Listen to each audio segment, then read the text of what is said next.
نحمدہ و نصلی علی رسولہ الکریم، اما بعد فاعوذ باللہ من الشیطان الرجیم، بسم اللہ الرحمن الرحیم۔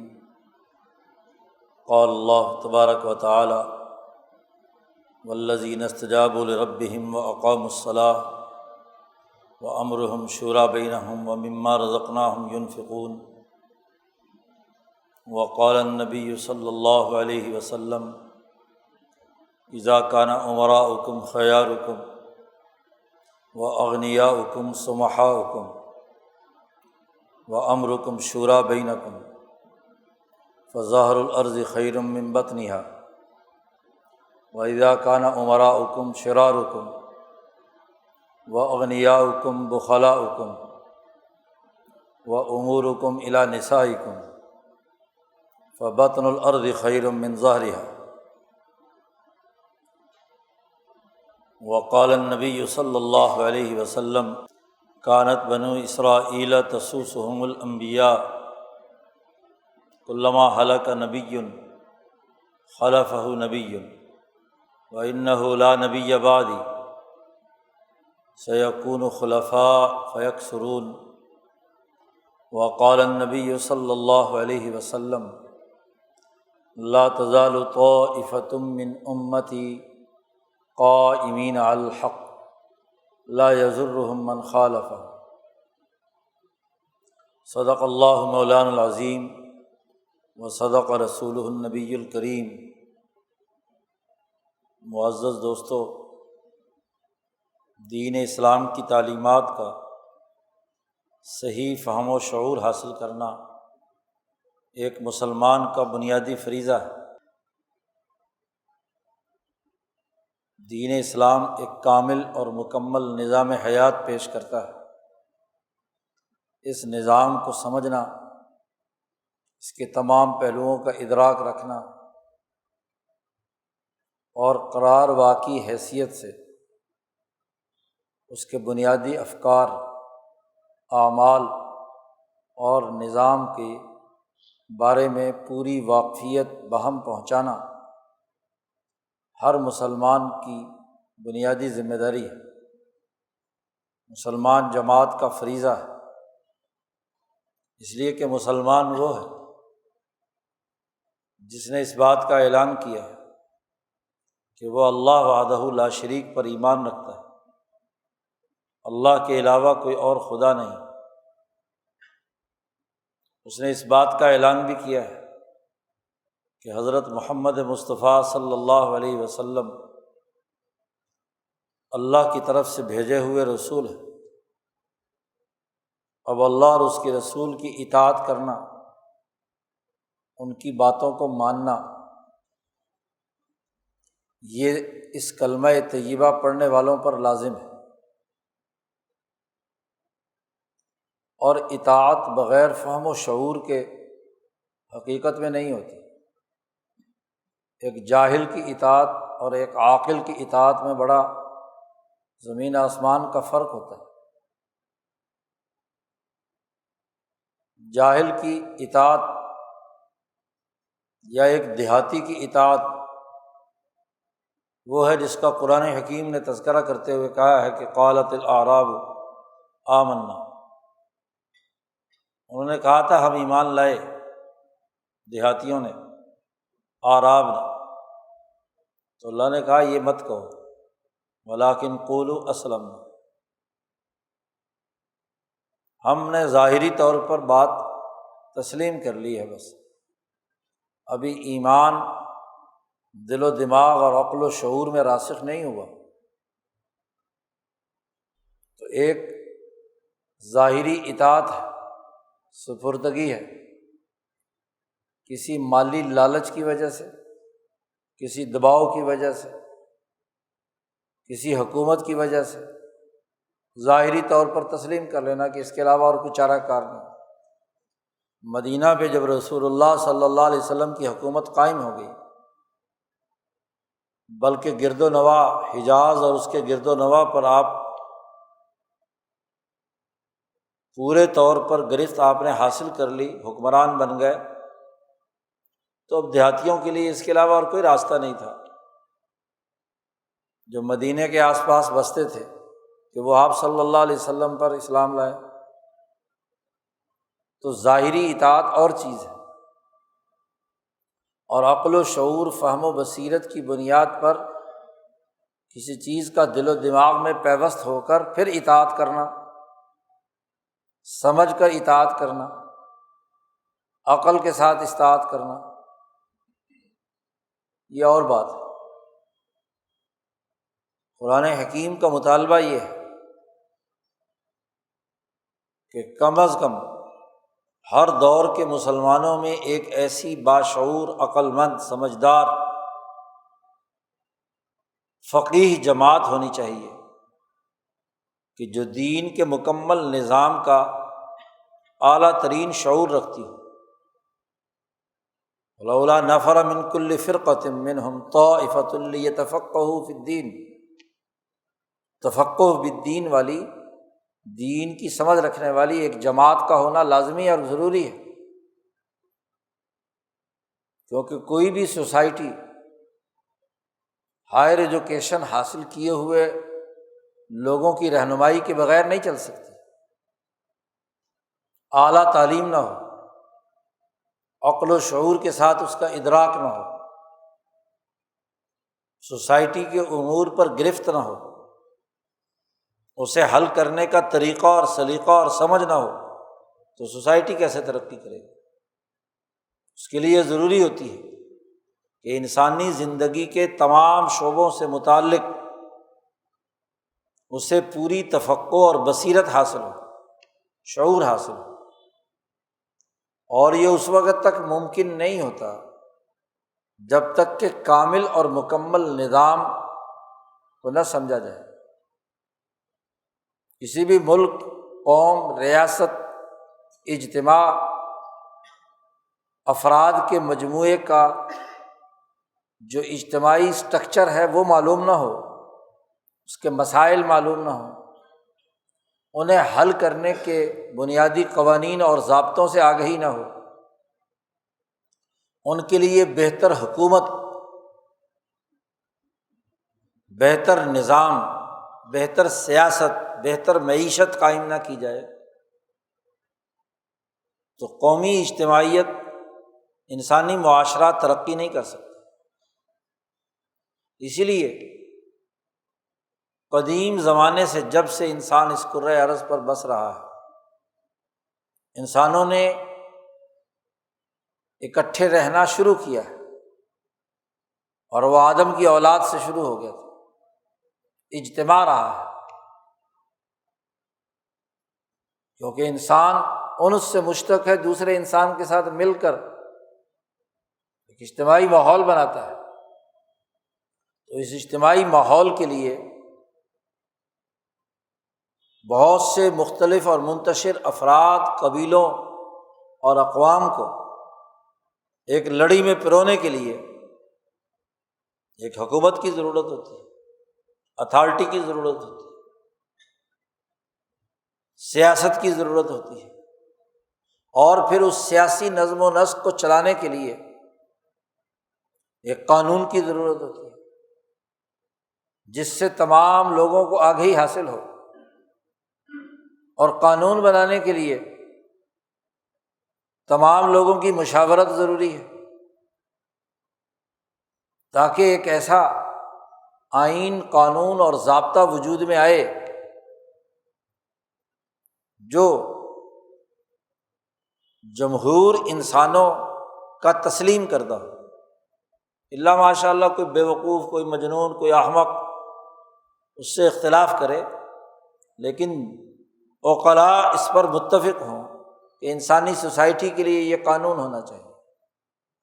امام شاہ ولی اللہ نے اس کے لیے جملہ استعمال فرمایا ہے کہ مسلمۃ عند جماہیرہم، کہ ان کے جمہور لوگوں کے ہاں وہ تسلیم شدہ ہو قانون، ایسا طریقہ کار، ایسی سنت مسلمۃ۔ تو قانون کے بغیر نظام نہیں چلتا، حکومت قائم نہیں ہوتی، اور قانون بغیر مشاورت کے نہیں ہوتا۔ اور مشاورت بغیر رائے کے نہیں ہوتی۔ تو اجتماعی نظام میں سوسائٹی کی ترقی کے لیے، اجتماعی نظام کو کامیاب بنانے کے لیے ایسے امور کی ضرورت ہوتی ہے جو تمام کے متفق علیہ ہو۔ تو انسانیت نے جو بنیادی اساسی امور آدم علیہ السلام سے لے کر اب تک طے کیے ہیں کہ انسانی معاشروں میں ایک آئین اور قانون ہوتا ہے، اور یہ آئین و قانون بنانے کے لیے ایک مقننہ کی،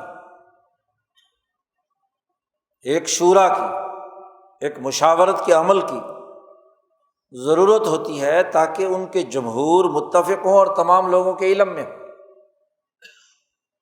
حکومت کا کام، ایگزیکٹو کا کام اس قانون کے مطابق سوسائٹی کی انتظامی ذمہ داریوں کو سنبھالنا ہے، نظم و نسق قائم کرنا ہے۔ پھر قدیم زمانے سے ہی جھگڑوں کو نمٹانے اور معاملات کو فیصل کرنے کے لیے کسی نہ کسی شکل میں مختلف ارتقائی مراحل طے کرتے ہوئے عدالت یا عدلیہ کی صورت میں ادارہ وجود میں آتا ہے۔ تو انسانی سماج کے لیے آدم سے لے کر اب تک دنیا کے جمہور عقل مند انسانوں کا اتفاق ہے کہ معاشرے ان تین دائروں کی بنیاد پر مستحکم ہوتے ہیں: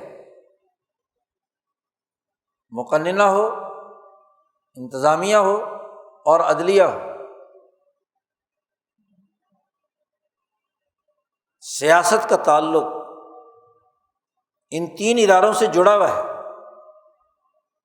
سیاست کہتے ہیں کسی قوم کے نقص، کمزوریوں اور مسائل کو حل کرنے کے لیے کردار ادا کرنا، نقص سے نکال کر کمال تک پہنچانا، یہ سیاست ہے۔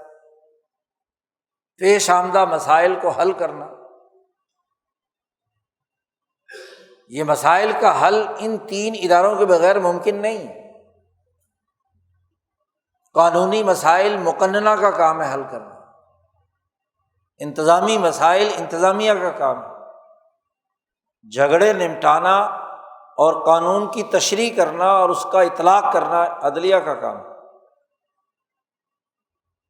اب آپ دیکھیے کہ یہ تینوں ادارے دنیا بھر کے تمام مذاہب، تمام نظاموں، تمام اسکول آف تھاٹس جو ہیں وہ اس کو تسلیم کرتے آ رہے ہیں، اور آج بھی جمہوریت کے نام پر، سیکولرزم کے نام پر، مادیت کے نام پر، پولیٹیکل سائنس میں یہی تین باتیں حکومتی ڈھانچے کی بیان کی جاتی ہیں۔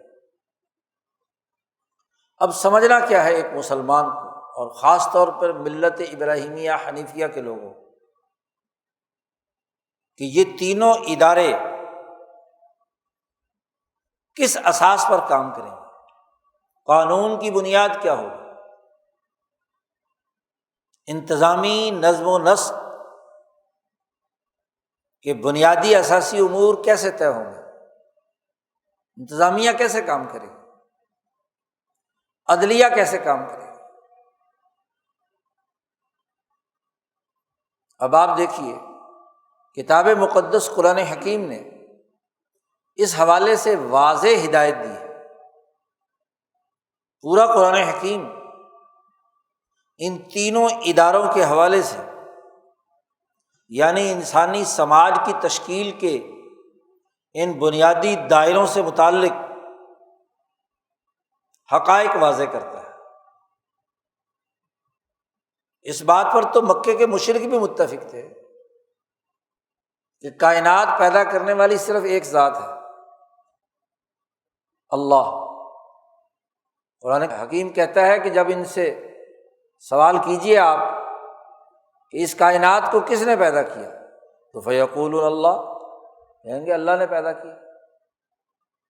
کون ہے جس کے قبضہ قدرت میں پوری دنیا کا نظام ہے، تو کہیں گے اللہ۔ ابداع اور خلق دو جو اللہ کے کمالات الہیہ ہیں، ان میں ان کا کوئی جھگڑا نہیں ہے۔ جھگڑا کس بات میں ہے؟ شرک اور کفر کس حوالے سے؟ وہ یہ کہ اس وقت کائنات کا نظام، اس کی تدبیر، اس کا سسٹم کون چلا رہا ہے؟ بلکہ مکے کے مشرک یہ کہتے تھے کہ اللہ تبارک و تعالیٰ گو چلا رہا ہے، لیکن اللہ نے اپنے نیچے ایجنٹ رکھے ہیں، کوئی لات منات، کوئی عزا، کوئی پتھر کے بت، کوئی بڑے بڑے طاقتور قسم کے انسان، یہ اللہ نے اپنے نمائندے بنا دیے ہیں اور سارے اختیارات ان کے سپرد کر دیے ہیں۔ ہم تو جو ان کی پوجا کرتے ہیں تو لیقربونا الی اللہ زلفیٰ، تاکہ ہم اللہ کی قربت حاصل کریں۔ تو قرآن حکیم کہتا ہے کہ جو اصل معاملہ نقطہ اختلاف ہے مشرکین، منافقین اور ظالموں سے، وہ یہ ہے کہ وہ اس کائنات کا نظام چلانے کے حوالے سے ذات باری تعالیٰ اور اس نے جو ایک ملکوتی نظام قائم کیا ہوا ہے اس کے منکر ہے، اس کے کافر ہے، اس کا انکار کرتے ہیں، اس حقیقت کو تسلیم کرنے کے لیے تیار نہیں ہے۔ بس اللہ نے زمین پیدا کی اور سارے اختیارات اس زمین کی ان توانائیوں کو دے دیے، خواہ وہ پتھر کی صورت میں تھے تو پتھر کی پوجا شروع کر دی، آگ کی صورت میں تھے تو اگنی دیوتا مان لیا، پانی کی صورت میں تھے تو دریاؤں اور نہروں اور ندیوں نالوں کی پوجا شروع کر دی، گنگا جمنا کے پیچھے پڑ گئے۔ انہوں نے کہا اختیارات اللہ میاں نے دے دیا آگ کو، بس آگ ہی اگنی دیوتا ہے، اس کی پرستش کرو، آگ جلاؤ، اس کے گرد چکر کاٹو، اسے سجدہ کرو، اس کی بات مانو۔ تو کسی نے مٹی، کسی نے آگ، کسی نے پانی اور کسی نے تیز آندھی طوفان، اسے خدا بنا لیا۔ یعنی جو اس زمانے میں ارضیاتی خواص انہوں نے دریافت کیے تھے، سسٹم کو ان مادی اور ارضیاتی خواص کے ساتھ جوڑ دیا۔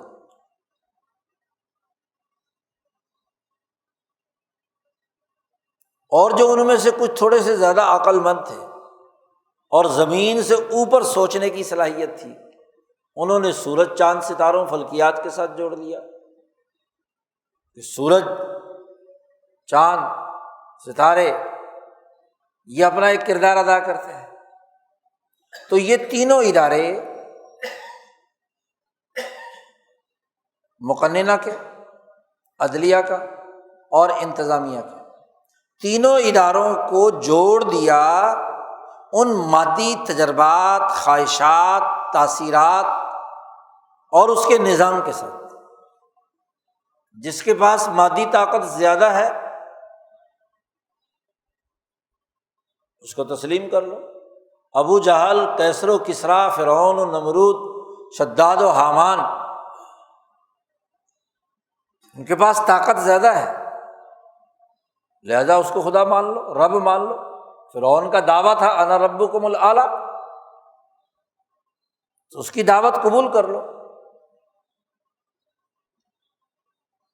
تو انتظامی طاقت فرعون کی اس لیے تسلیم کر لی کہ اس کے پاس مادی طاقت زیادہ ہے۔ جی، اس کی وہ پارلیمنٹ، اس کے وہ درباری جن کا قرآن نے تذکرہ کیا ہے، قال الملا، جو الملا تھے، بڑے بڑے منتخب نمائندے، سردار،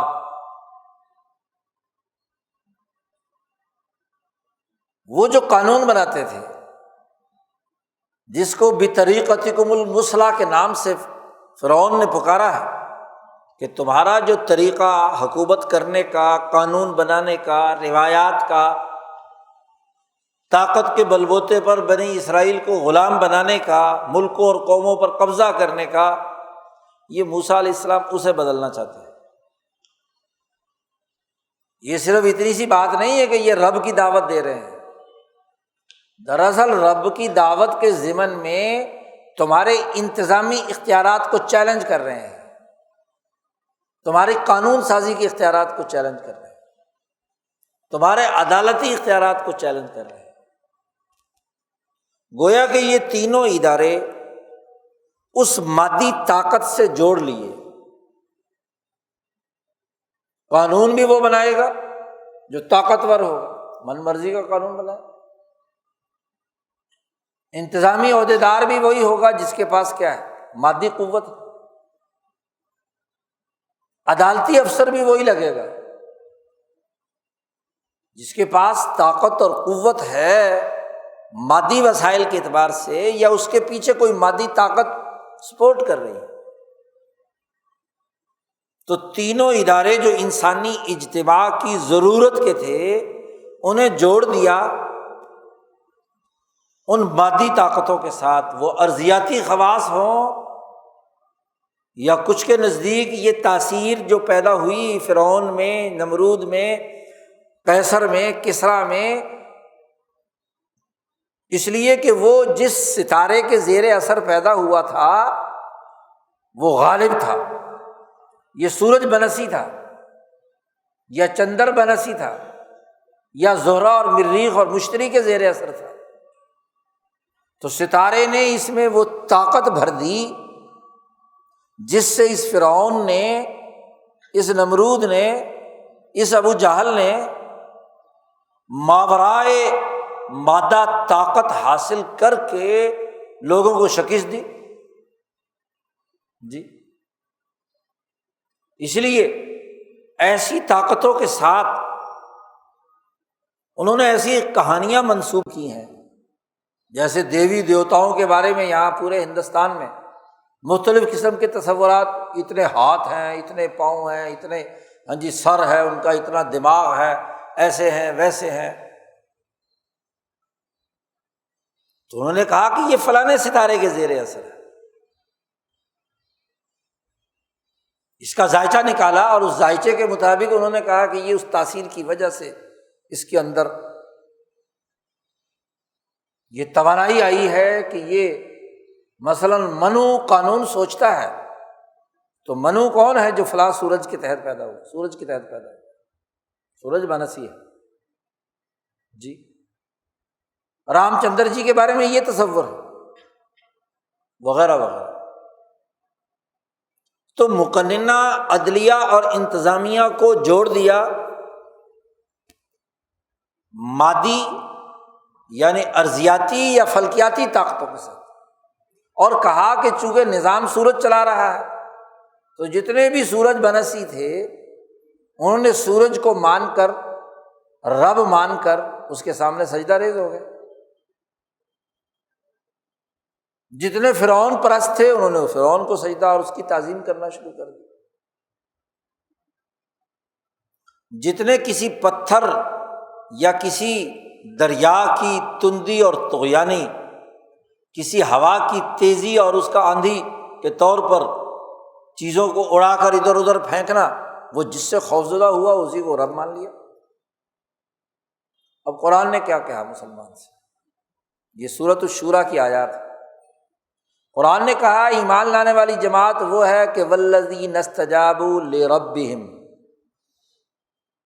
یہ جو خود ساختہ بنائے ہوئے رب ہے، ان تمام سے ہٹ کر انہوں نے اس ملکوتی نظام کا جو رب کا، جس کا پیچھے تعارف کرایا ہے پچھلی سورت کے تمام دائرے میں، حوامیم میں سے ہے یہ سورت، وہ روشن اور ملکوتی نظام جو دنیا میں آ کر باقی جتنے بھی نظام تھے انہیں توڑ کر ملکوتی نظام کی روشنی اور چمک قوت کے ساتھ غالب کی۔ حامیم عین سین قاف،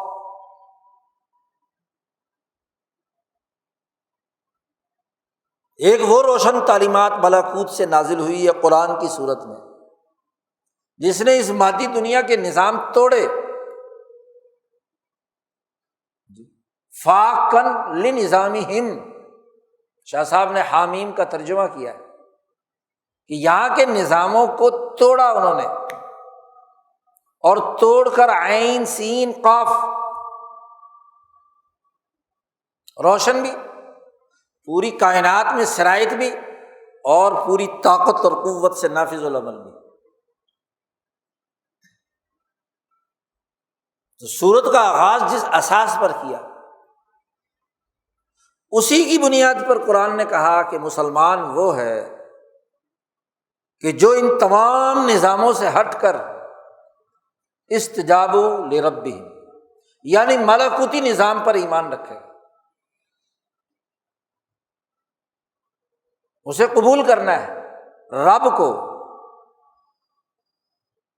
جو رب موسیٰ اور رب ہارون ہے، جو رب عیسیٰ اور رب محمد صلی اللہ علیہ وسلم ہے، استجابوا لربہم۔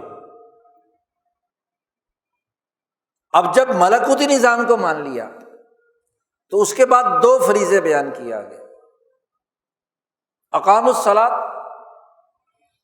وامرهم شوری بینہم، بلکہ تیسرا فریضہ بھی بیان کیا، مما رزقناہم ینفقون۔ ملکوتی نظام کو تسلیم کر لیا تو اب روح کی ترقی نماز کے ذریعے سے قائم کرتا ہے۔ الصلاۃ وہ اخبات الی اللہ کا عمل ہے جس کے ذریعے سے وہ بندہ دن میں 5 مرتبہ اس ملکوتی نظام سے اپنا ربط پیدا کرے گا، خواہ وہ مقننہ کا فرد ہو، انتظامیہ کا فرد ہو، عدالتی افسر ہو، عام انسان ہو، اس کے لیے ضروری ہے کہ 5 مرتبہ وہ اس ملکوتی نظام سے رابطہ کر کے، اس رب سے مناجات اور مکالمہ کر کے اپنے اس ربط اور تعلق کو ہر 4-5 گھنٹے بعد تازہ کرے۔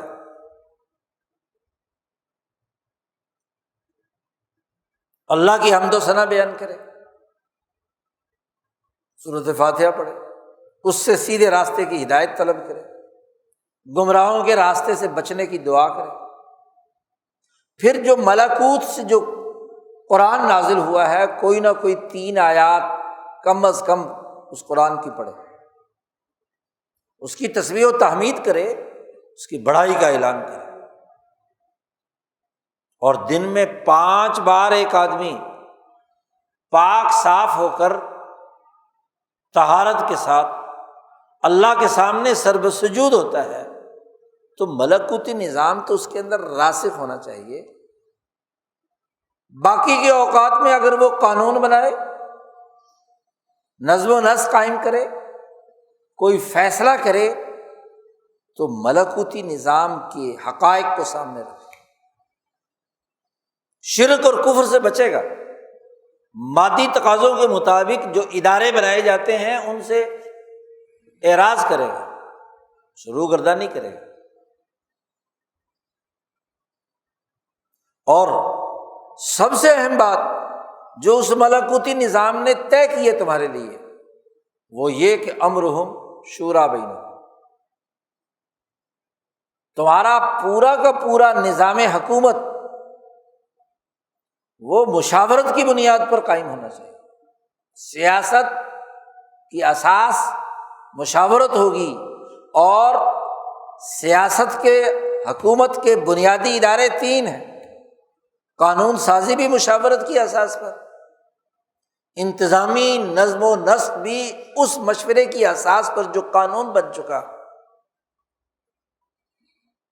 اس کا عملی اطلاق وہ بھی مشاورت کی بنیاد پر، عدالتی نظم و نسق بھی مشاورت کی اساس پر۔ تو امرہم شوری بینہم، مشاورت کی اساس پر ان کا نظام قائم ہوتا ہے۔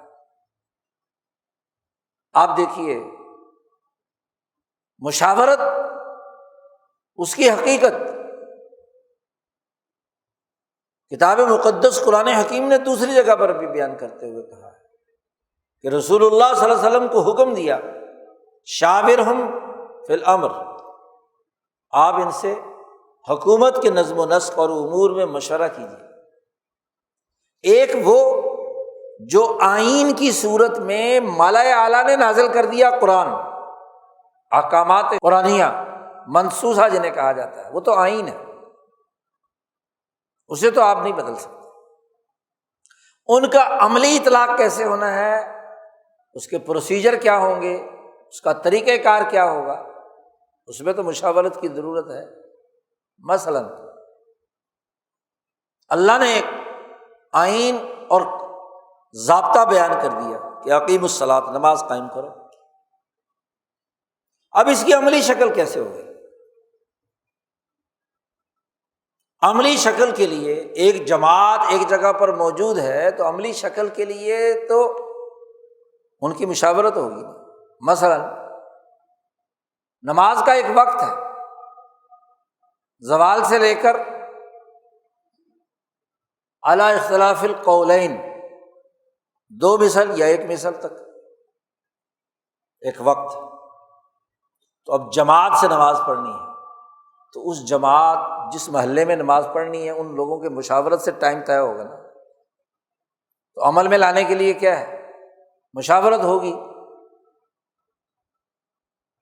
اچھا، مشاورت سے طے ہوگا کہ جماعت کے لیے نماز پڑھنا ہے اور طہارت حاصل کرنی ہے تو وضو خانے ہونے چاہیے کہ نہیں ہونے چاہیے، کیسے ہونے چاہیے، یہ بھی مشاورت سے طے ہے۔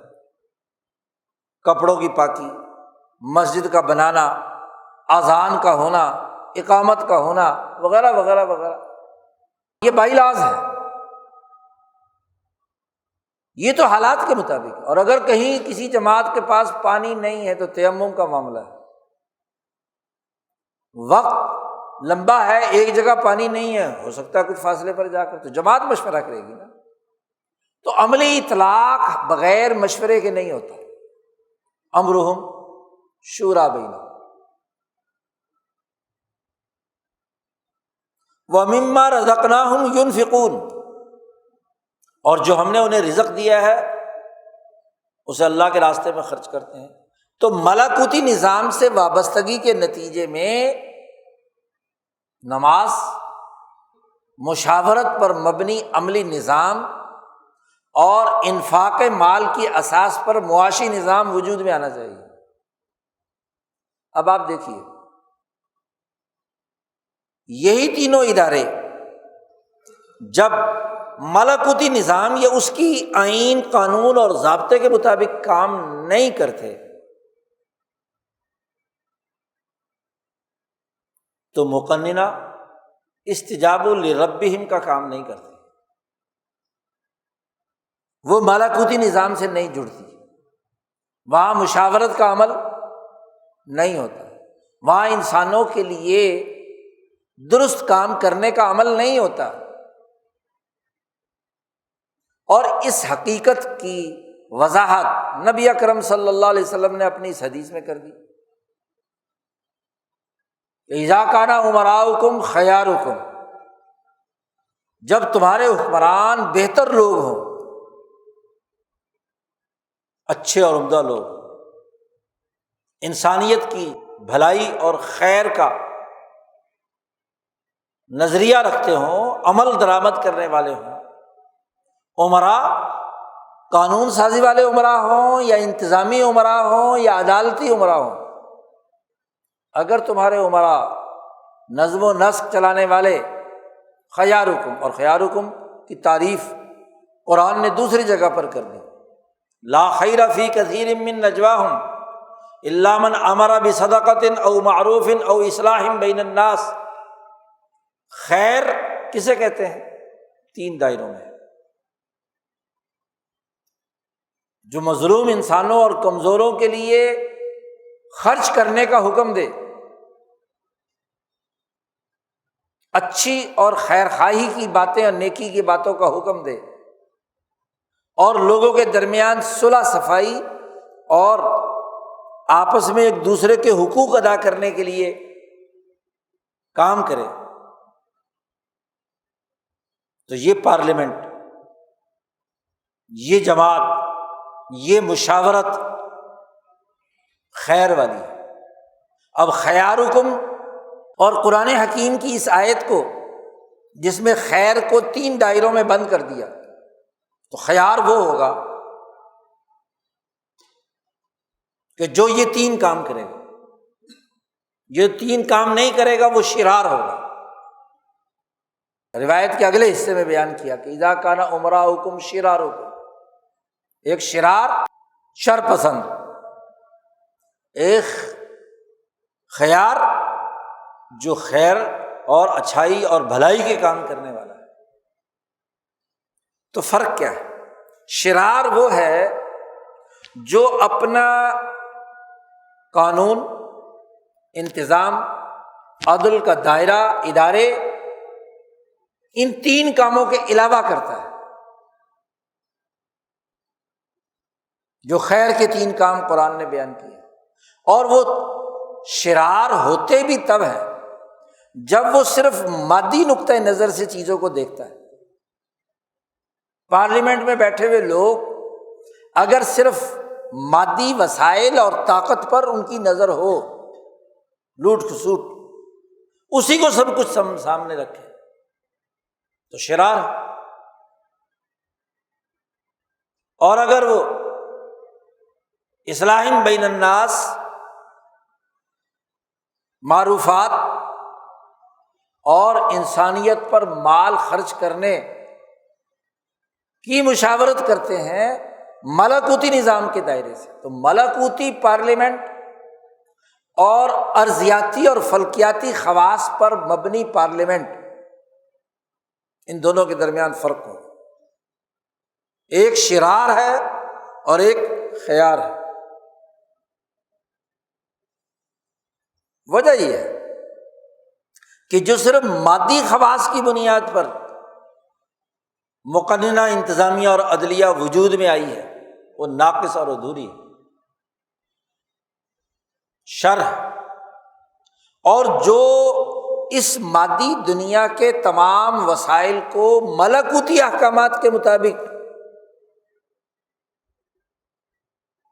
قائم کرنے والی ہے، اس کی اساس پر آگے بڑھنے والی ہے، وہی دنیا اور آخرت میں انسانیت کے لیے فلاح و بہبود کی حامل ہے۔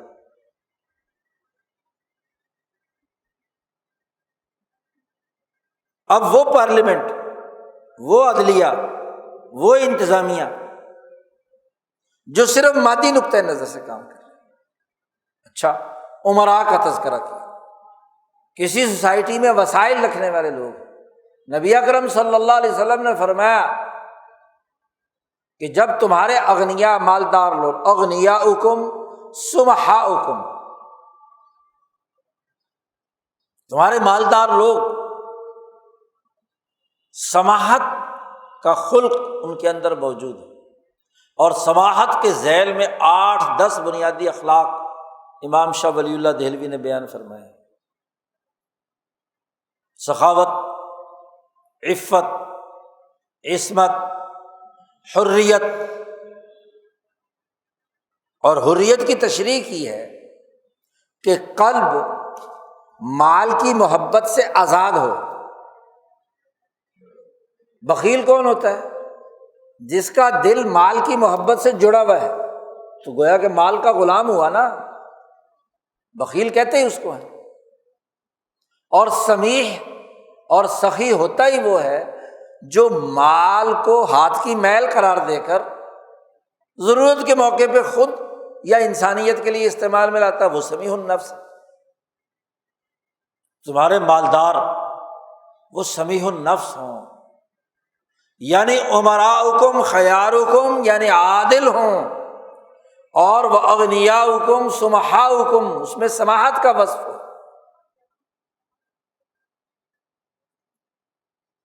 اور تیسری بات فرمائی سیاسی نظام سے متعلق کہ امرکم شورا بینکم، تمہاری حکومت، تمہارا انتظامی ڈھانچہ، تمہارا نظم و نسق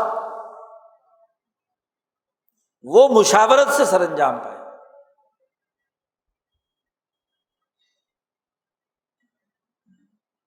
افراد کی اجتماعی رائے کی بنیاد پر، تو پھر یہ کرۂ ارض تمہارے لیے بہتر ہے۔ ظہر الارض خیر من بطنها، زمین کا اوپر کا حصہ رہنے کے قابل ہے، کیونکہ جب عدل و انصاف، امن و امان اور معاشی خوشحالی کا نظام موجود ہوگا تو زمین پر رہنا آسان ہوگا، خیر ہوگا۔ اور اگر ایسا نہیں ہے، رسول اللہ صلی اللہ علیہ وسلم نے فرمایا ان تینوں کی ضد بیان کی، اور تینوں کی ضد بیان کرتے ہوئے فرمایا کہ امراء تمہارے شرار ہوں اور اغنیاء تمہارے بخلاؤکم، اغنیاؤکم بخلاؤکم، بخیل ہے، مال کے ساتھ ان کا دل اتنا وابستہ ہے کہ ان کی حریت اور آزادی سلب ہو چکی، وہ مال کے غلام ہیں، مال کے پیچھے دوڑتے ہیں، مال خرچ کرنا نہیں چاہتے۔ بخیل اسے کہتے ہیں کہ جہاں ضرورت ہو اس ضرورت کے مطابق مال خرچ نہ کرے۔ ایک ہے کفایت شعاری، اسراف اور تبذیر سے بچنا، فضول خرچی سے بچنا، وہ تو عقل مندی ہے، وہ تو سماحت نفس ہے۔ اسی لیے سماحت نفس کے جو ذیلی اخلاق شاہ صاحب نے بیان کیا ان میں کفایت شعاری بھی ہے کہ آدمی ضرورت کے مطابق معتدل طریقے سے، رفاہیت متوسطہ کے طریقے سے کیا ہے، چیزوں کو خرچ کرے، امور کو سر انجام دے۔ تو ضرورت موجود ہے اور وہاں اس ضرورت پہ بھی وہ خرچ کرنے کے لیے تیار نہیں ہے۔ ضرورت 10 روپے سے پوری ہوتی ہے، وہ وہاں 2 روپے خرچ کرتا ہے، بخیل آدمی۔ ضرورت اپنی ہے یا سماج کی ہے، افراد انسانی کی ہے، اس پہ مال نہیں خرچ کرتا، تو تمہارے مالدار بخیل بن جائے۔ وَأُمُورُكُمْ إِلَىٰ نِسَائِكُمْ، اور تمہارے امور، نظم و نسق جو غیر ذی رائے لوگ ہیں ان کے سپرد ہو جائے، جن کی رائے کوئی نہیں۔ مشورہ کس سے ہوتا ہے؟ صاحب الرائے سے۔ صاحب الرائے اور صاحب الرائے، ایک تو یہ کہ جس کی رائے ہو اور رائے کے ساتھ ساتھ وہ رائے بھی درست ہو۔ رائے کا اصول اور ضابطہ ہے، جب رائے دی جائے تو وہ بالکل درست ہونی چاہیے، حقائق کی بنیاد پر ہونی چاہیے۔ مشورہ بغیر رائے کے نہیں ہو سکتا۔ جو رائے نہیں رکھتا وہ مشورہ کیا دے گا، وہ تو لائی لگا، جس نے جو بات کہی اس کے پیچھے دوڑ پڑا، جو پراپگنڈا ہوا اس کے پیچھے چلا گیا۔ رائے اس کی ہوتی ہے جو حقائق جانتا ہے، انسانی سوسائٹی کا تجزیہ کرتا ہے اور حقائق کی بنیاد پر سوچ سمجھ کر ایک رائے بناتا ہے۔ اور مشاورت کا عمل، ابن عربی فرماتے ہیں کہ مشاورت کا عمل 3 فائدے ہیں اس کے۔ الفت للجماع، جس سطح کا آپ مشورہ کر رہے ہیں اس جماعت کے اندر محبت پیدا ہوتی ہے۔ جب آدمی مادی وسائل کے ساتھ جڑا ہوا ہوتا ہے تو مستبد بالرائے ہوتا ہے، آمر مطلق ہوتا ہے، آمریت پیدا ہوتی ہے، کیونکہ وسائل آپ کے پاس ہیں، سرمایہ دار کے پاس ہیں، حکمران کے پاس ہیں، تو آمریت آتی ہے۔ مشاورت تب ہوتی ہے جب آپ ملکوتی نظام سے جڑتے ہیں۔ کیوں؟ ملکوتی نظام یعنی فرشتوں کا نظام مشاورت پر مبنی ہے، اجتماعیت پر مبنی ہے۔ اللہ تبارک و تعالیٰ ان فرشتوں سے رائے لیتا ہے جس کو قرآن نے اختصام بالملأ الاعلیٰ کہا کہ ملأ اعلیٰ کہ فرشتے اللہ کے سامنے جھگڑتے ہیں آپس میں، اللہ سے نہیں، یعنی اپنی اپنی رائے دیتا ہے۔ ملأ اعلیٰ میں موجود ہر کام کو ذمہ داری سے ادا کرنے والا فرشتہ اپنی رائے دیتا ہے۔ حدیثوں میں، کئی حدیثوں میں آیا ہے جی۔ نبی اکرم صلی اللہ علیہ وسلم نے فرمایا، بخاری کی روایت ہے، ایک آدمی جس نے بڑے جرائم اور گناہ کیے تھے، وہ دوسری بستی میں توبہ کی نیت سے جا رہا ہے، راستے میں فوت ہو گیا۔ اب فرشتے جھگڑ رہے ہیں، وہ جو خیر والے فرشتے ہیں وہ کہتے ہیں کہ بھائی ہم نے پیمائش کی ہے، یہ اس بستی کے زیادہ قریب تھا، یعنی ہمارے دائرے میں آ چکا تھا، اس لیے اس کو جنت میں جانا چاہیے۔ اور وہ فرشتے جہاں جس بستی میں وہ جرم کرتا رہا ہے، وہاں کے فرشتوں نے کہا کہ بھی ہمارے پاس تو یہ رہا تو مجرم تھا، اس نے تو اتنے قتل کیے ہوئے ہیں، اس کو تو جہنم میں جانا چاہیے۔ جھگڑتے ہیں نا۔ اللہ میاں نے کہا بھی پیمائش کر لو دونوں بستیوں میں، تو وہ ایک گٹھ ادھر کی طرف تھا، اپنے اپنے دائرے میں تھا، انہوں نے کہا چلو جی جنت میں۔ جھگڑے تھے نا دونوں فرشتے آپس میں،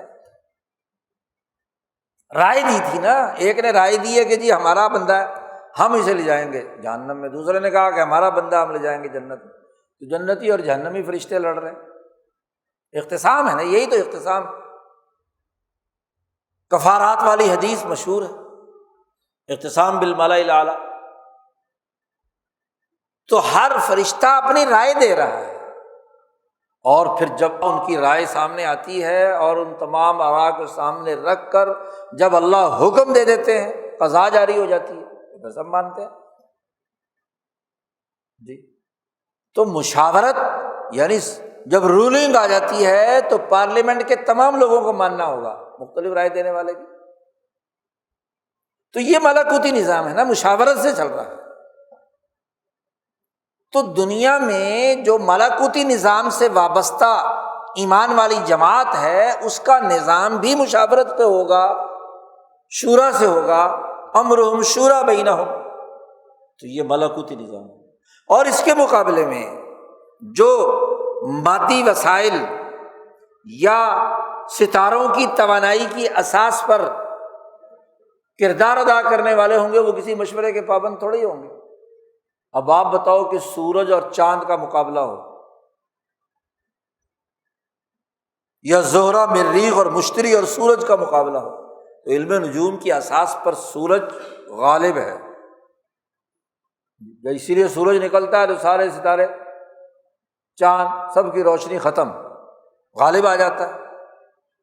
تو جو سورج بنسی ہوگا اور اس کو مانے گا تو آمریت قائم کرے گا نا۔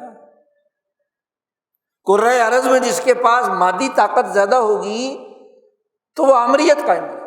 تو دنیا کے جتنی بھی اقوام اور مذاہب ہیں، شرک کی وجہ سے یعنی ارضیاتی اور فلکیاتی خواص کو اللہ کا شریک ٹھہرا کر ان کی مقننہ عدلیہ انتظامیہ وہ ان مادی وسائل کے ساتھ جڑ جاتی ہے، تو اس سے آمریت پیدا ہوتی ہے، مشاورت نہیں ہوتی۔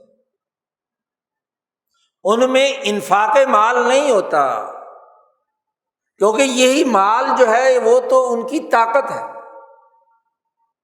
تو سرمایہ داری پیدا ہوتی ہے، مال کی محبت پیدا ہوتی ہے، حب مال پیدا ہوتا ہے، اس کے ساتھ وابستگی ہوتی ہے۔ اور اسی کا اظہار وہ نماز کے بجائے سورج کو سجدہ کر کے، مال کو سجدہ کر کے، ہاں جی، دنیا کی مادی ضرورتوں کو سجدہ کر کے اس کے غلام بن جاتے ہیں۔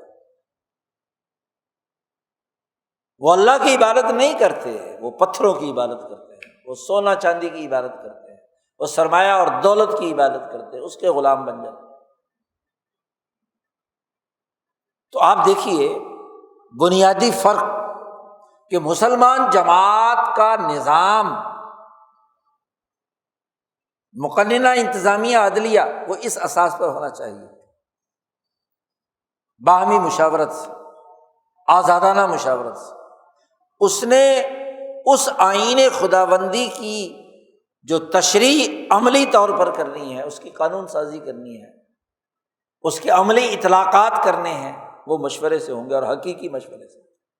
تو مقننہ آزاد ہوگی، عدلیہ آزاد ہوگی، انتظامیہ آزاد ہوگی۔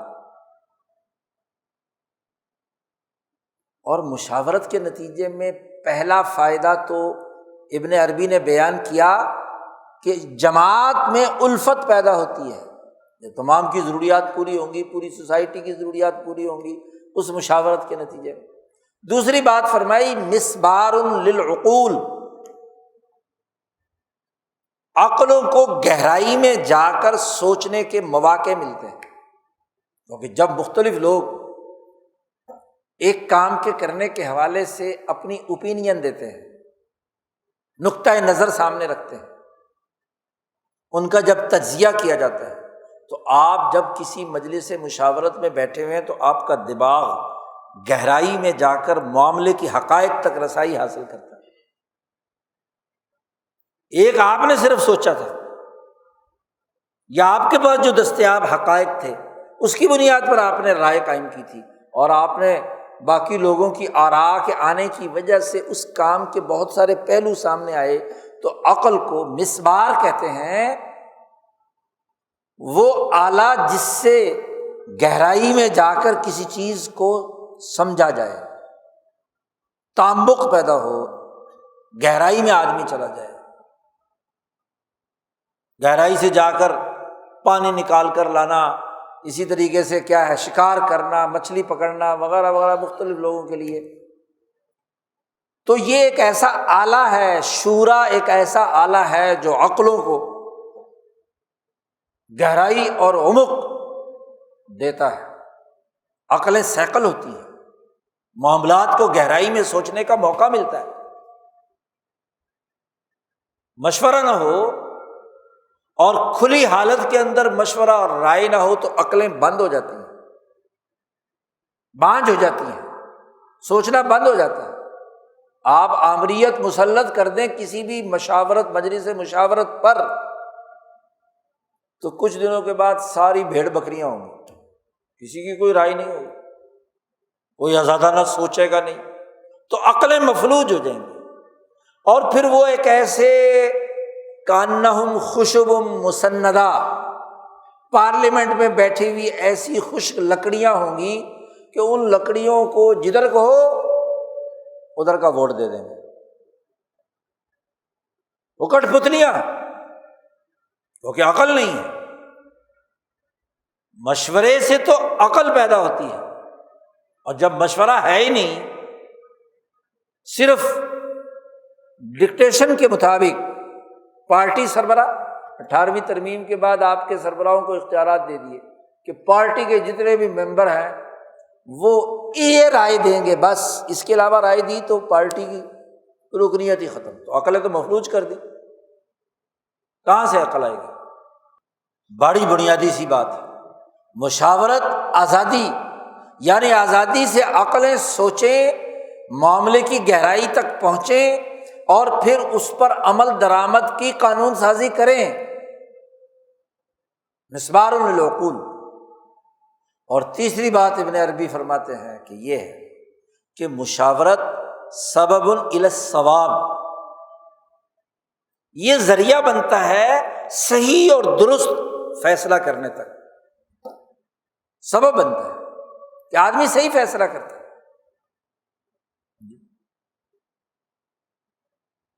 جب آپ نے تمام کو کہا کہ رائے دو تو جماعت میں الفت پیدا ہوگی، پھر وہ کھلے ذہن سے انہوں نے اپنی عقلیں لڑائیں، رائے دی، اور پھر اس رائے کو سم اپ کر کے آپ ایک نتیجے اور فیصلے تک پہنچے تو سبب الی الصواب ہو گیا نا۔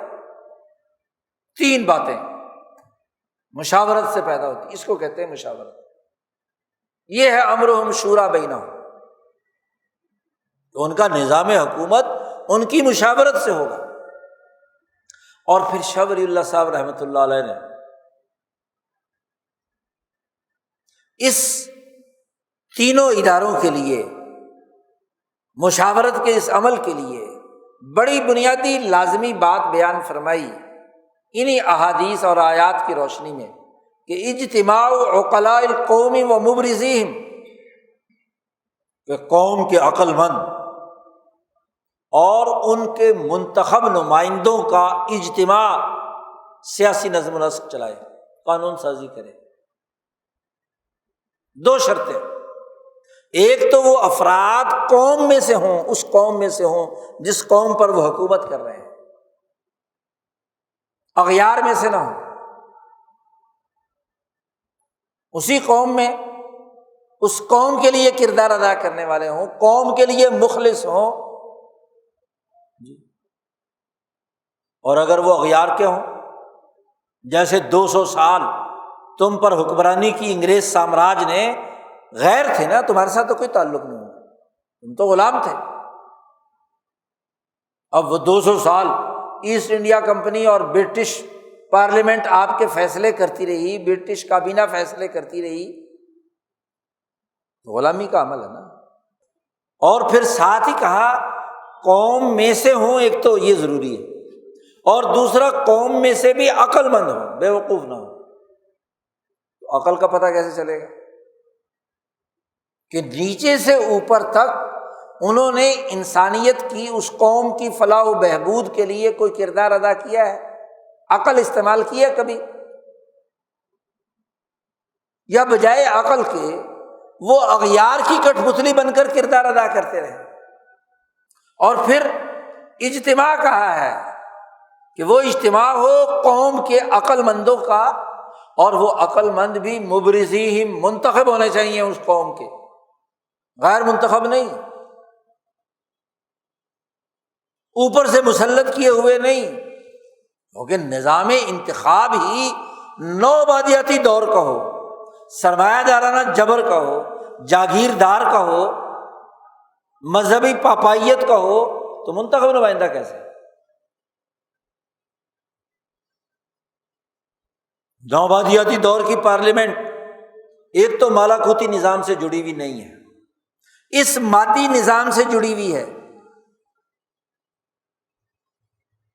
اس مادی نظام سے جڑی ہوئی ہے، اس پارلیمنٹ کی قانون سازی اسی کے اساس پر۔ اور 200 سالہ غلامی کے زمانے میں یہاں کے مقتدر طبقے یا جاگیردار تھا یا سرمایہ دار تھا، یا وہ انتظامی ڈھانچہ تھا، خواہ وہ حکومت کا ہو، بیوروکریسی کا ہو یا عدالت کا ہو، جو غلامی کے زمانے میں سامراج نے بنایا تھا اغیار میں۔ اب الیکشن میں انہی 3 طبقوں کے لوگ جیت کر آتے ہیں، یا وہ مذہبی پیر اور گدی نشین تھے جنہوں نے غداری کے عوض اس نظام کے لیے اپنے مریدوں کو بیچ کر مربے لیے تھے، وہ مذہبی پاپائیت تھی۔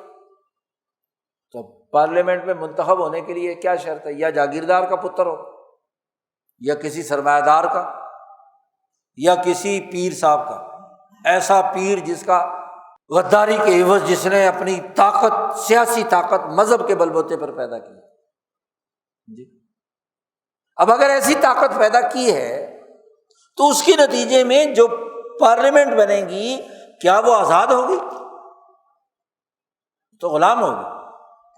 اس کی قانون سازی کی کیا حیثیت ہے؟ خود وہ غلام ہے، خود دوسروں کی ڈکٹیشن پر عمل کرتی ہے۔ 1982 میں بائی لاز بناتے ہوئے، پارلیمنٹ میں منظور کرتے ہوئے سارے اختیارات چیف جسٹس کو دے دیے کہ اپنے ادارے کا نظام خود بنائے گا، جیسے آرمی چیف بناتا ہے، چیف جسٹس بناتا ہے، وزیر اعظم بناتا ہے۔ عجیب پارلیمنٹ ہے کہ 40 سال بعد اپنے مفادات پر زد پڑتی ہے تو جناب نیا قانون بنا دو۔ قانون بھی مفادات کے گرد گھومتا ہے، ایک پارٹی آتی ہے اپنے مفاد کا قانون بنا دیتی، دوسری آتی ہے اپنے مفاد کا بنا دیتی۔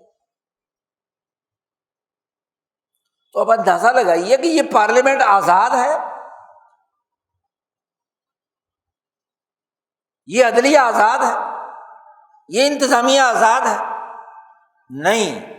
آج یہ حقیقت واضح ہو گئی کہ 200 سالہ غلامی کے زمانے میں جو نظام مادی طاقتوں کے بلبوتے پر قائم کیا گیا اسی کا تسلسل ہے، اس کا اسلام کے نظام سے تو کوئی تعلق نہیں ہے، اس ملکوتی نظام سے تو کوئی تعلق نہیں ہے۔ اس کی مشاورت کا حال تو یہ ہے، اس ملکوتی نظام کی مشاورت کا، کہ خود نبی اکرم صلی اللہ علیہ وسلم کو اللہ حکم دیتا ہے کہ شاورہم فی الامر، کہ کام کرنے کے لیے آپ ان سے مشورہ کیجیے۔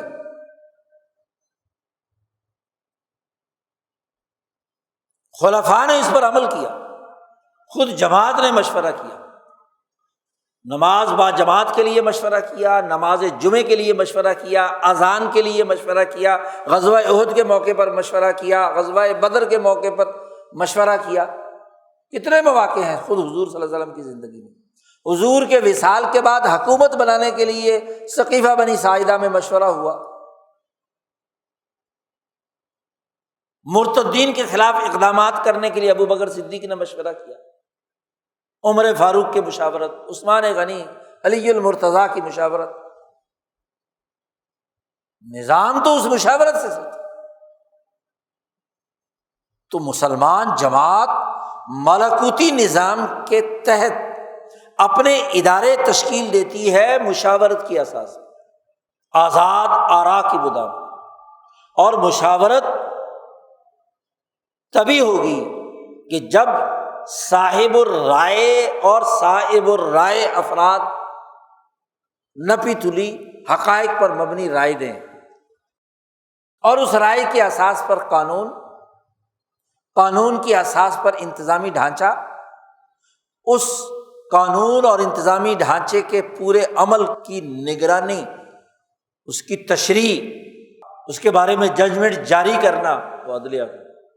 تو تینوں ادارے اگر ملکوتی نظام سے جڑے ہوئے ہیں، اس کی تعلیمات سے جڑے ہوئے ہیں، مادی طاقت اور قوت کے بلبوتے پر نہیں ہیں، تو یہ تو ہے اسلام۔ اور اگر تمام ادارے جڑے ہوئے ہوں ان مادی طاقتوں کے ساتھ، صرف ان کو اس نظام کے متصادم بنا دیا جائے، یعنی آمریت پیدا کر دی جائے، قانون آمرانہ ہو، انتظامی ڈھانچہ آمریت پر مبنی ہو، عدالتی فیصلے مشاورت کے بجائے آمریت پر مبنی ہو، تو وہ اسلامی نظام نہیں ہے، اس کا اسلام سے کوئی تعلق نہیں، وہ غلامی کا نظام ہے، وہ دوسروں کی دریوزہ گری ہے، دوسروں کے تابع ہے، وہ دراصل ان کا بنایا ہوا قانون ہے۔ اور یہاں تو ثابت شدہ ہے کہ 200 سال سے جو قانون بنے ہیں، جو عدالتی سسٹم بنا ہے، جو انتظامی ڈھانچہ بنا ہے، وہ حقیقتاً بنایا ہوا بھی انہیں کا ہی ہے، وہ اسی طرح مسلط ہے۔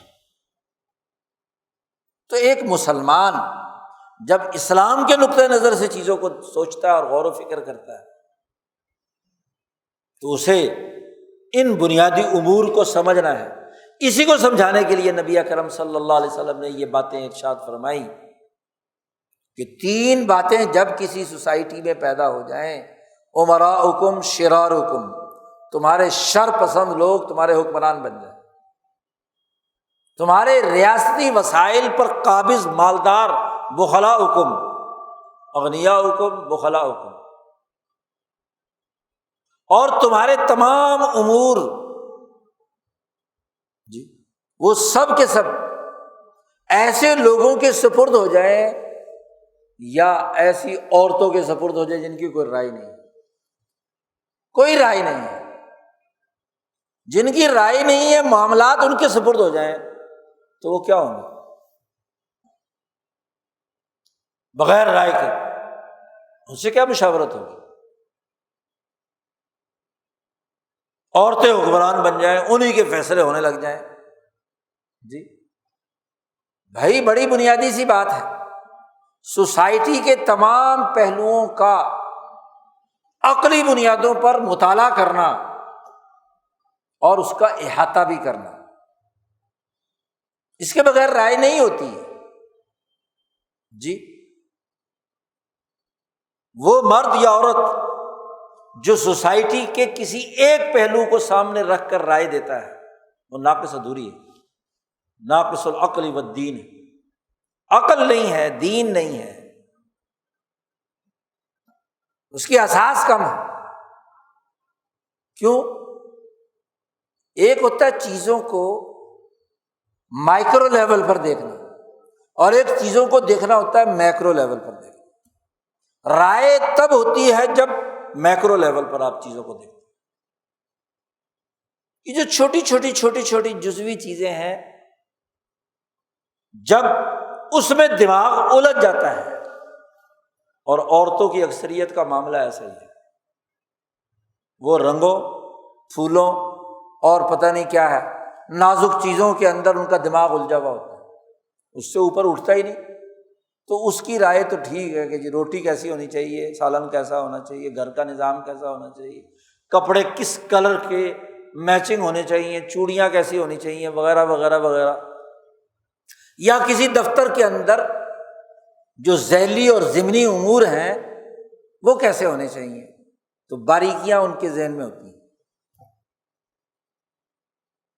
لیکن بہت ساری چیزیں ایک جگہ پر جمع کریں جی، اور ہر ایک کو کما حقو سامنے رکھ کر ایک متوازن رائے قائم کرنے کا عمل وہ نہیں ہو سکتا۔ اس کا جب میکرو سطح پر تجزیہ کرنے کی اہلیت نہیں تو رائے کیا ہوگی؟ فرمایا امورکم الی نسائکم، تمہارے سارے کام تمہاری عورتوں کے سپرد ہو جائے، تو پھر تمہارے لیے زمین جو ہے اس کا پیٹ بہتر ہے زمین کے اوپر کے حصے سے۔ ظاہر ہے کہ ناقص فیصلے ہوں گے۔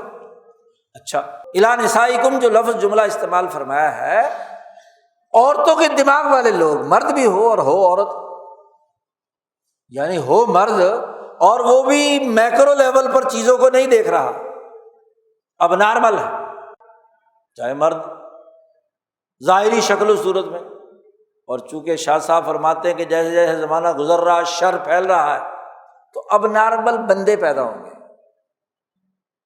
مرد بھی اب نارمل ہو جائیں گے جی۔ اس مرد کو عورت کہنا زیادہ بہتر ہے کہ جس کی کوئی رائے نہیں ہے، وہ چھوٹی چیزوں کے اندر اس کا دماغ الجھا ہوا ہے، مثلاً ذاتی مفاد، گروہی مفاد، طبقاتی مفاد، اپنی جاگیر، اپنی فیکٹری، اپنا کارخانہ، ریاست کے انسانوں 22-23 کروڑ انسانوں کے مسائل اس کے مسائل نہیں ہیں، وہ اس عورت کی طرح ہے جو چھوٹی چھوٹی چیزوں میں اپنا دماغ الجھائے بیٹھا ہے جی۔ کوٹھی، بنگلہ، دولت تو عورت ہے نا، مرد کہاں سے ہوا؟ وہ مرد تو وہ ہے، لیڈر وہ ہے جو اپنی سوسائٹی، اپنے ساتھ جڑے ہوئے تمام لوگوں کی مجموعی حالت کو سامنے رکھ کر رائے بھی دیتا ہے اور ان کی فلاح و بہبود کے لیے کردار بھی ادا کرتا ہے۔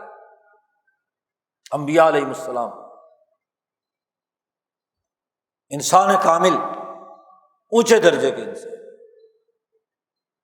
امام الانبیاء حضور صلی اللہ علیہ وسلم کو کل انسانیت کا رہنما اس لیے مانا جاتا ہے نا کہ پوری انسانیت کو میکرو لیول پر دیکھ کر ان کے بارے میں رائے دے رہے ہیں۔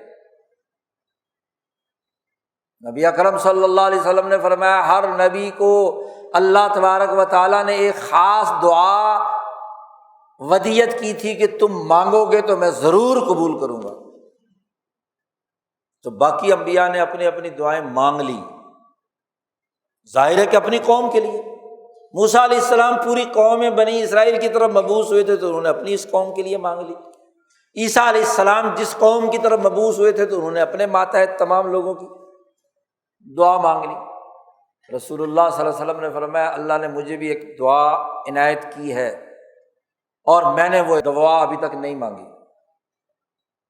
میں وہ دعا قیامت کے دن پوری امت مسلمہ، پوری انسانیت کے لیے مانگوں گا، شفاعت کا۔ جب انسانیت پریشان ہوگی، آدم سے لے کر عیسیٰ علیہ السلام تک تمام کے پاس گھومے گی اور کوئی ان کی بات سننے والا نہیں ہوگا، وہ سب کہیں گے کہ جاؤ ایک ہی آدمی ہے حضور صلی اللہ علیہ وسلم، ان سے جا کر بات کرو کہ ہمارا امتحان، ہمارا حساب کتاب شروع ہو جائے۔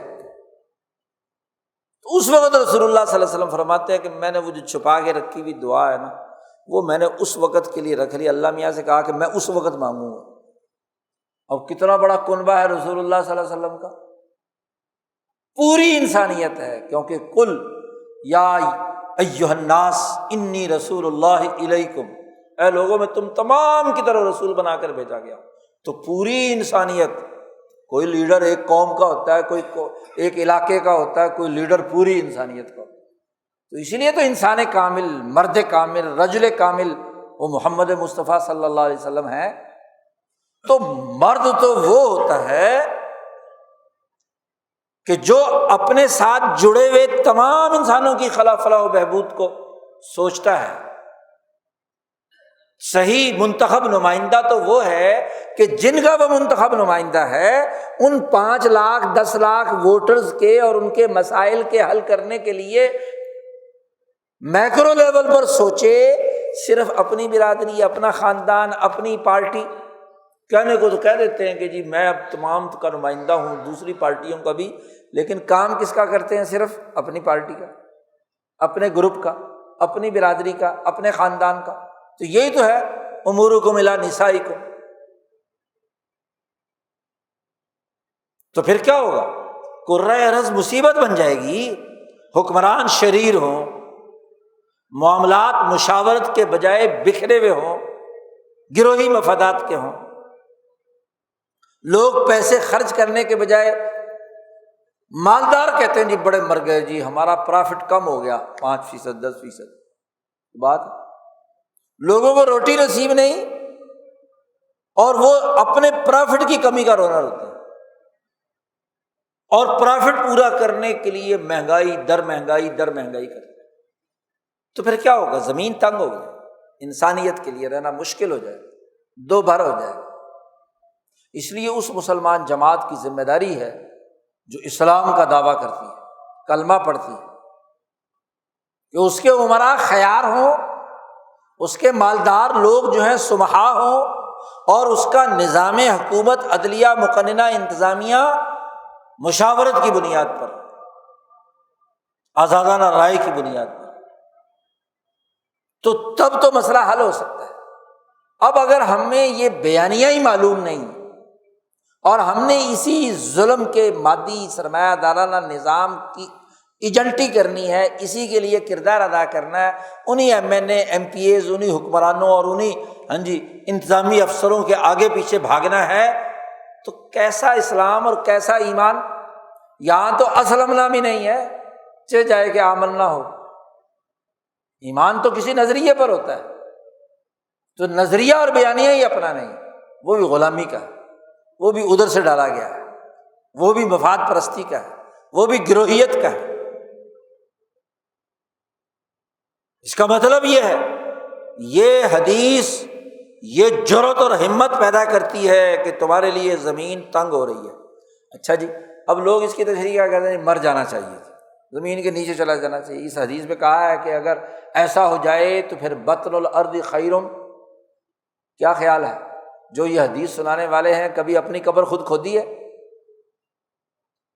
یہ کہا جا رہا ہے یہاں رسول اللہ صلی اللہ علیہ وسلم یہ کہہ رہے ہیں کہ جو اپنی قبر خود کھود لو اور مر جاؤ؟ نہیں، کہ بھائی اگر زمین پر رہنا تنگ ہو گیا ہے، مصیبت میں ہو، تو اپنا سسٹم بدلو، اپنا کردار درست کرو، اپنے امراء خیار بناؤ، اپنا سسٹم مشاورت پر مبنی بناؤ، اپنے سرمایہ داروں کو ایک دائرے میں لاؤ کہ وہ انسانیت کی فلاح و بہبود کے لیے مال خرچ کرے، ان سے زائد مال لے لو، انفاق مال کرواؤ۔ یہ مطلب ہے نا، کیونکہ اکیلی حدیث نہیں، باقی جگہوں پر کہا ہے نا، تو خذ من اغنیائہم وترد الی فقرائہم۔ زمین پر لوگوں کے لیے تنگی ہو جائے تو تم کیا کرو؟ مالداروں سے مال لو اور غریبوں پر خرچ کرو۔ یہ تھوڑا یہ کہ زمین تنگ ہو گئی تو اپنی قبر کھود کے قبر میں چلے جاؤ، کسی غار میں جا کر بیٹھ جاؤ۔ جی، تمہارا نظام آمریت پر مبنی ہے۔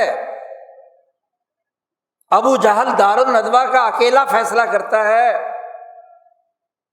مکہ میں رہنا مشکل ہو گیا، ظہر الارض میں تنگی آ گئی، لوگ قبر کی دعا مانگ رہے ہیں، تو محمد مصطفیٰ صلی اللہ علیہ وسلم نے کہا ایسا دار الندوہ توڑ دو جو آمریت سکھاتا ہے، اور اس کی جگہ پر مدینہ چلو جہاں مشاورت سے جمعے کا انتظام ہوا، جہاں مشاورت سے اذان کا انتظام ہوا، جہاں مشاورت سے غزوہ احد کے لیے کردار ادا کیا۔ نبی حالانکہ نبی ہیں، وہ حکم دے تو سب مان لیں، لیکن نبی نے اس وقت چھوڑا، مشورہ کیا، خط لکھا مکہ سے مدینہ میں مصعب بن عمیر کو، سعد بن معاذ کو، کہ جمعہ شروع کرو، مشورہ کر کے جگہ طے کر لو، ورنہ حکم نامہ لکھتے کہ فلانی جگہ پہ۔ تو جمعے کی جماعت کا مشورہ دینے کا حکم دیا جی، مشورہ کر کے اپنا جمعہ پڑھانے والا امیر بنا لو۔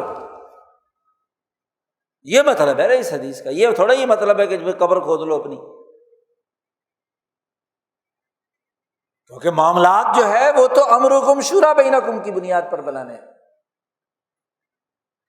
اسی طریقے سے امراء جو ہیں وہ شرار کے بجائے، اگر کوئی فرعون مسلط ہے، کوئی ابو جہل مسلط ہے، کوئی قیصر و کسریٰ مسلط ہے، کوئی اغیار کا نمائندہ مسلط ہے، تو اٹھاؤ اور اسے اٹھا کر راستے سے ہٹاؤ۔ اور جو خیار ہیں، خیر خواہی رکھنے والے ہیں، انسانیت کی فلاح و بہبود کے لیے کردار ادا کرنے والے ہیں، ان کو اپنا امیر بناؤ۔ عمرو بن العاص کہتے ہیں ہم مصر جاتے تھے اور وہاں ظالم حکمرانوں کو دیکھتے تھے، نالائقیاں ان کی، تو جی چاہ رہا تھا کہ اس کو گھسیٹ کر منصب سے اتار دے اور ان کی جگہ بیٹھ کر خود فیصلے کرنے لگے۔ اور تاریخ نے دیکھا کہ مصر کے فاتح وہی عمرو بن العاص بنے، اور مصر کا نظام ان خیار نے قائم کیا جس سے پورے افریقہ میں بلکہ یورپ میں دین پھیلا، مصر کی طاقت سے۔ تو یہ مطلب ہے اس حدیث کا۔ معاملہ یہ ہے کہ جب سطحی بنیادوں پر عورتوں کی طرح کی سوچ کی اساس پر حدیثوں کا مطالعہ کیا جائے گا تو پھر نتیجہ یہی ہوگا نا کہ جی حدیث میں آیا ہے کہ جی زمین چھوڑ کر قبر میں چلے جاؤ۔ لیکن اگر پورے دین کے مکمل مزاج کو، تمام احادیث کو، آیات کو سامنے رکھیں گے تو پھر رائے کیا ہوگی؟ تو یہ ہوگی نا کہ ایسے شرار، ایسے بخلا، ایسی کمزور رائے رکھنے والے لوگوں کو راستے سے ہٹاؤ، تبدیلی پیدا کرو، اور خیار اور سمحا اور مشاورت پر مبنی انتظامی، عدالتی اور قانونی نظام وجود۔ یہ وہ سوچ، یہ وہ تعلیم ہے جو بحیثیت مجموعی دین اسلام کی نبی اکرم صلی اللہ علیہ وسلم، صحابہ، اولیاء اللہ، علماء ربانیین، محدثین، مفسرین، اور اس دور کے بالخصوص امام شاہ ولی اللہ دہلوی نے واضح کی۔ آج یہ شعور، یہ اعتماد، یہ عقل، یہ فہم، یہ بصیرت، یہ بیانیہ، یہ نظریہ آج ہمارے اندر آتا ہے تو دراصل ایمان ہے، ورنہ تو بس اسلام کا حلق سے اوپر رٹا ہے، ایک رسم ہے، بس رسم نبھا رہے ہیں، نام کے مسلمان ہیں، نام کا اسلام ہے، لیکن کام وہی ہے جو غلامی کے 200 سالہ زمانے کے اندر۔ تو دراصل اللہ سے تعلق اور انسانیت کی خدمت کا، دین کا جو بنیادی نظریہ، سوچ، فکر، اسے اپنانا اور اس کے مطابق کردار ادا کرنا آج کا بنیادی تقاضا اور ضرورت ہے۔ اللہ پاک ہمیں عقل، شعور، فہم اور دین اسلام سے سچی وابستگی نصیب فرمائے۔ وآخر دعوانا الحمد للہ رب العالمین۔